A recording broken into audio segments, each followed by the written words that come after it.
इसी तरह के एक प्रसंग और भी आया है बहुजन आंदोलन के संदर्भ में और वो भी जगदेव बाबू के साथ जुड़ी हुई लाइन है।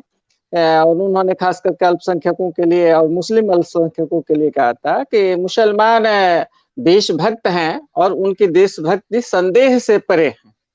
तो ये उन्होंने बहुत पहले ये 1972 के आसपास ये बातें 1969 में अंजुमन इस्लामिया हॉल में पटना में उन्होंने कहा था अपने भाषण के क्रम में।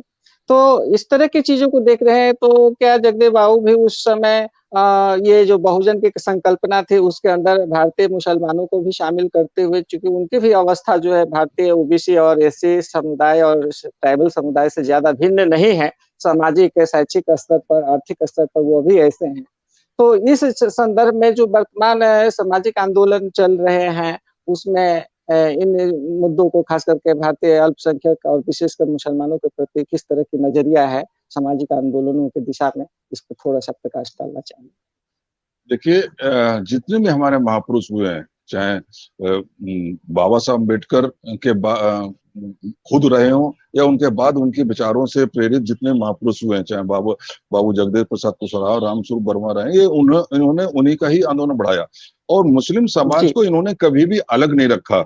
वैसे भी देखें तो मुस्लिम समाज की जो 80% जनसंख्या है वो हमारे शूद्रों अतिशूद्रों से धर्म परिवर्तित होकर बनी है। वो जो जाति प्रथा से इतने ज्यादा प्रताड़ित हुए कि उसके वजह से उन्होंने धर्म परिवर्तन किया।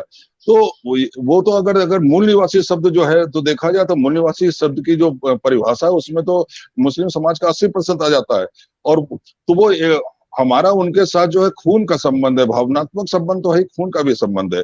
इसलिए सभी ने उनको अपने साथ लेके चलने का ही प्रयास किया, चाहे बाबू जगदीश्वर प्रसाद कुशवाहा हो या रामस्वरूप वर्मा हो या बाद में बामसेप तो का तो है ही कि backward and minority employ federation है। तो लेकिन अगर देखा जाए जिस प्रकार से बदनाम किया जाता है कि ये अल्पसंख्यक जो है हमेशा पाकिस्तान के समर्थक हैं।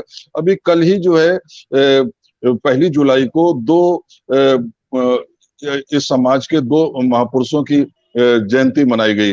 एक कयूम अंसारी साहब थे जो कि देश आजादी से पहले हुए थे और उन्होंने इसकी जो बैकवर्ड कमीशन था उसके वो सदस्य भी थे और उन्होंने पसमानदा समाज, पसमानदा मतलब पिछड़ा, उन्होंने पसमानदा समाज में भी हिंदू पसमानदा को भी मतलब हिंदू पिछड़े को भी रखा, बस उन्होंने उर्दू में उसे पसमानदा वर्ड दिया और उन्होंने जिन्ना के 2 नेशन थ्योरी का पूरी मुखालफत करी, उसका पूरा विरोध किया और उन्होंने कहा था कि धर्म के आधार पर यदि कोई राष्ट्र का निर्माण होता है तो वो राष्ट्र सफल नहीं होगा और उनकी बात जो कही बात में सत्य साबित हुई। पाकिस्तान भी 2 भागों में बट गया, बांग्लादेश अलग हो गया। आज भी पाकिस्तान जिस स्थिति में है वो वहां पर भी अगर जरा सी भी चूक हुई तो वो और भी टुकड़े होंगे। तो इस तरीके से धर्म पर आधारित राष्ट्र का निर्माण का जो है कयूम अंसारी साहब ने भी विरोध किया था।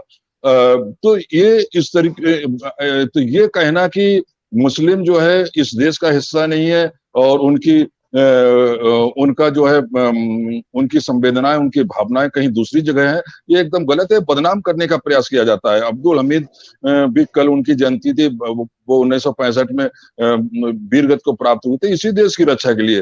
लेकिन प्रश्न ये होता है कि आज ये देश जो है वो किस रूप में है? क्या ये कयूम अंसारी या अब्दुल हमीद या जो भी ऐसे लोग हुए हैं जिन्होंने जिन्ना के विरोध में एक नेशन की थ्योरी के साथ खड़े रहे, क्या उन्होंने इस देश की कल्पना की थी? तो वो आज जो है वही लोग जो उस समय 2 नेशन थ्योरी की जिन्ना की 2 नेशन थ्योरी का समर्थन कर रहे थे, सावरकर जैसे लोग जो खुद धर्म के आधार पर इस देश को बनाना चाहते थे, वही आज सत्ता में है और वही जो है मुसलमानों के खिलाफ उनके बारे में तरह तरह की गलतफहमियां पैदा करने की कोशिश कर रहे हैं और ताकि पाकिस्तान जो धर्म के आधार पर बन गया, सावरकर का जो वो जिन्ना का क्या सपना पूरा हो गया, लेकिन सावरकर का सपना, गोलवरकर का सपना पूरा नहीं हो पाया और वो सपना तभी पूरा हो सकता है जब मुस्लिम को बदनाम करके उसके खिलाफ जो है एससी ओबीसी को खड़ा कर दिया जाए। इसलिए ये सारी घटनाएं घटित हो रही हैं।